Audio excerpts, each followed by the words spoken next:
Hello, my name is Alex Smith and welcome to my thesis defense. The title of my thesis is Never Tell Me the Odds, Probability Discounting of Hypothetical Treatment Outcomes with Parents of Children with Autism Spectrum Disorder. Okay, let's jump right into the intro here. Okay, to start off, I think it's important to review autism as it's related to the clinical population addressed in the current study. So autism spectrum disorder, often abbreviated as ASD, is characterized by restrictive and repetitive behaviors as well as impairments in communication and social interaction. As far as the prevalence rate goes, there's been a pretty steady increase over the past 2 decades, with recent estimations claiming higher prevalence rates than estimations of the past. Research has hypothesized that the increase in ASD prevalence may be impacted by a combination of the following factors: improved public and medical awareness, the broadening of the diagnostic criteria itself, as well as greatly improved diagnostic screening methods for young children. So with the rise in prevalence of individuals diagnosed with ASD, there's going to be a serious economic as well as emotional cost related to that, which not only is going to impact individuals with ASD and their family, but also society as a large, as we encompass support for that, whether it be through state and federal financial aid programs and legislation, or privately funded organizations helping. It's going to be a considerable cost as the prevalence rate steadily increases. So getting into ASD-related costs a little bit more here. Rogan Jansen in 2019 reviewed around 50 papers across 8 countries associated with different economic ASD-related costs, and they identified 6 categories for expenses. The most relevant are listed below. Generally, the findings showed that medical and healthcare-related expenses are higher for individuals with ASD compared to the general population. Gans 2007 reported that over the course of a person's lifetime, the individual with ASD spends nearly double as much on direct medical costs when compared to neurotypically developing individuals in the U.S. Similarly, Shimbarko et al. 2008 conducted a nationwide survey across the U.S. and found the total medical expenses ranged from 4 to 6 times higher for children with ASD using private insurance compared to children without ASD using private insurance. Most of this cost is incurred through early intensive behavior interventions, and they do have a substantial cost. As far as the therapeutic expenses go, in the U.S., research has indicated that the annual cost of EIBI programs for ASD can range anywhere from $40,000 to $60,000. And while the costs seem high, there's been plenty of studies that have shown that EIBI programs can be cost-effective for individuals with ASD. You can see Sadab et al. 2017, Chasen et al. 2007, Butter et al. 2003, Jacobson Samoa 2000. Okay, so essentially, just to wrap that up, the cost is really increasing, both therapeutically and medically for individuals with ASD, so it's really important that they get exposure to effective treatments, especially with how expensive things can be, that they don't waste resources or opportunity costs pursuing non-scientifically supported treatments, as the results most likely will not result in the kind of symptom reduction and skill gain that they're looking for. Okay, so jumping into delay discounting here. Delay discounting is looking at temporal delays and how they impact the perceived outcome of a value. The exponential discounting function formula is there below, as well as the hyperbolic discounting function. And then we take the indifference points and run them through these hyperbolic models to see what the best fit for the data will be. And that's kind of usually judged by the R-squared value. So we'll talk about that a little bit later. But those are the 2 formulas used for the delay discounting. Probability discounting, again, proposes that the subjective value of the probabilistic reward is best characterized by odds against, and the formula for that is provided below. And typically, participants are asked to choose between a smaller certain award and a larger probabilistic award, which is what this study sought to do as well. We'll get into that more in the method section. For previous literature, delay discounting has been used to examine a multitude of other consumable stimuli. Research comparing how individuals discount different commodities can help us identify if the rate of discounting is independent of a specific commodity or if it's a trait variable. More research is needed to kind of confirm either theory on this.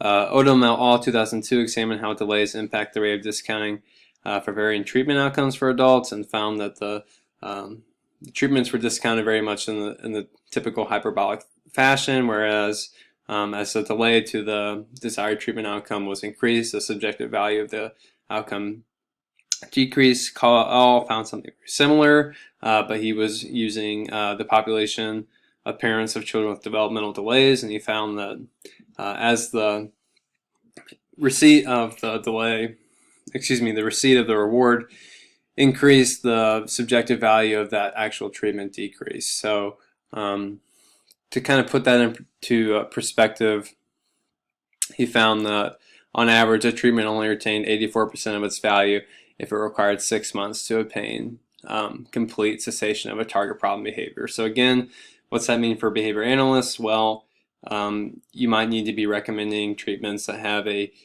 quicker end time as far as cessation of problem behavior, a quicker achievement of that criteria in the beginning to probably build momentum, as the longer it takes to reach that clinical goal, the less value the parents will perceive for that treatment.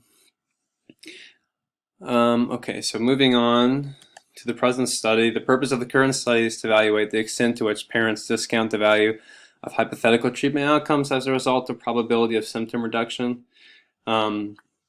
With ASD prevalence rates steadily increasing, coinciding with the accreditation of ABA as an effective science for ASD treatments, many behavior analysts are going to be inclined to have significant interest in the treatment selection process for their clients.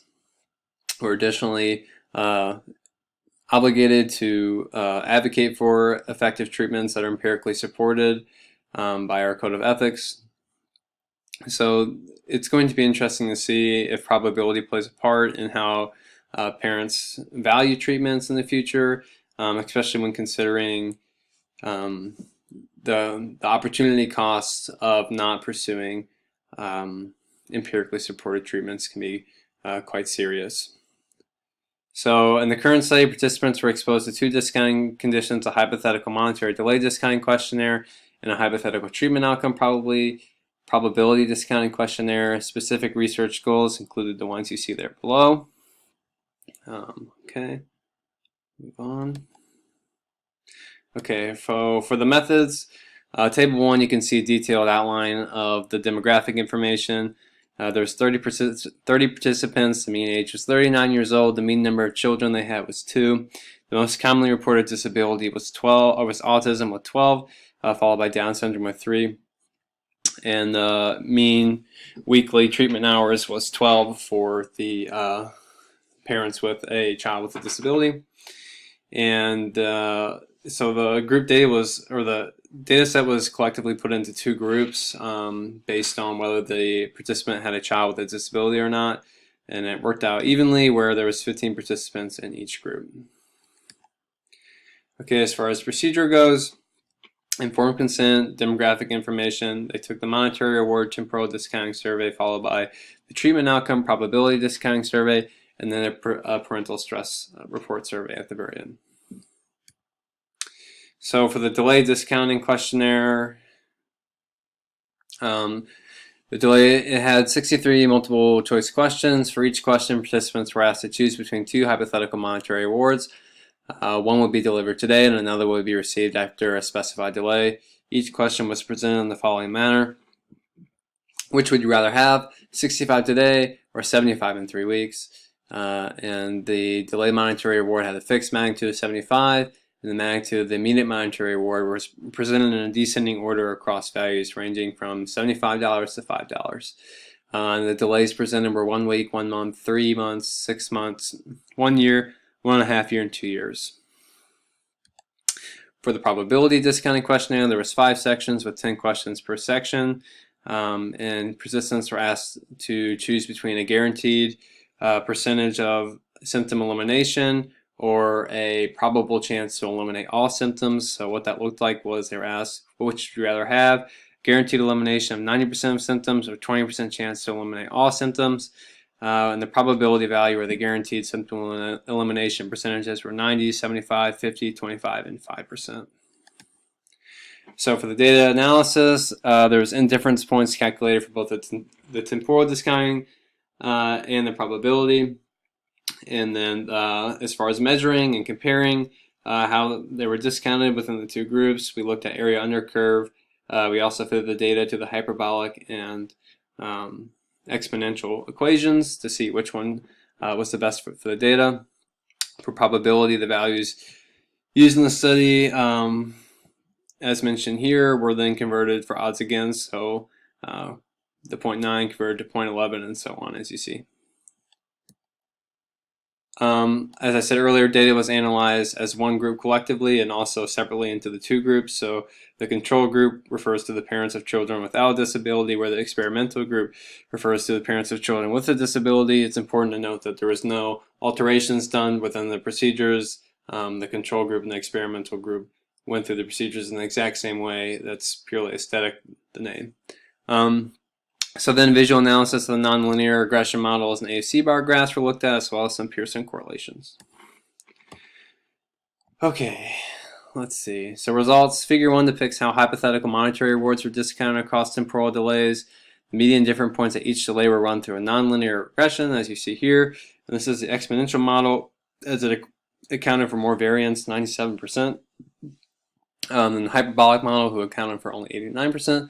The visual analysis of the discounting curve shows the participants discounted monetary in a typical fashion, that is, as the delay of the receipt of the reward increased, the perceived value of the monetary reward decreased.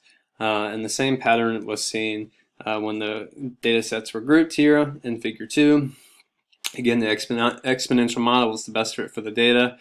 And you can see that the experimental group discounted at a steeper rate than the control group, suggesting that the parents with autism, parents with children with autism were more impulsive towards money than the control group here. Okay, so figure 3 here, data was also analyzed to determine how hypothetical treatment outcomes were discounted as a result of sensitivity towards unlikelihood.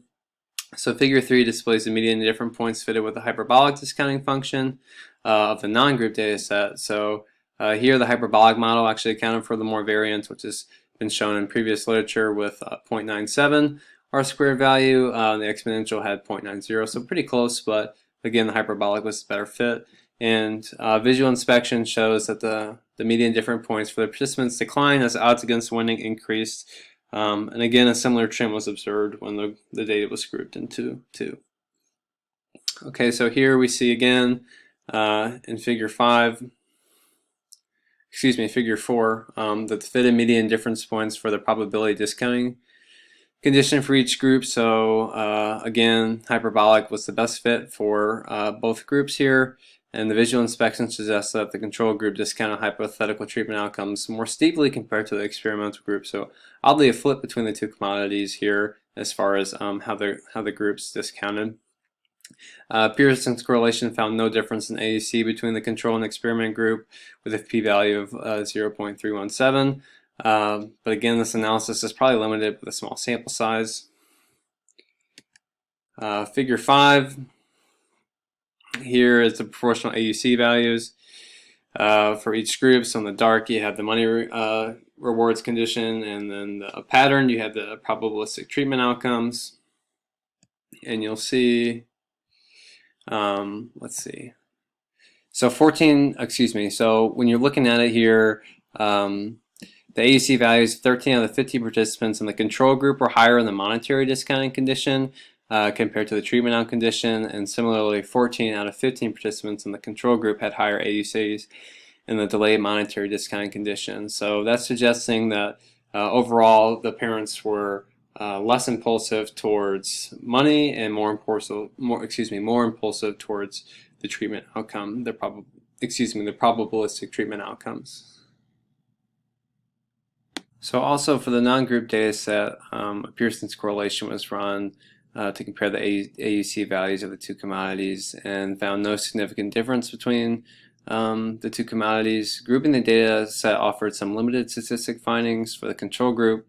The associated correlation found no significant difference between the delay and probability AUC values. But for the experimental group, the correlation between AUC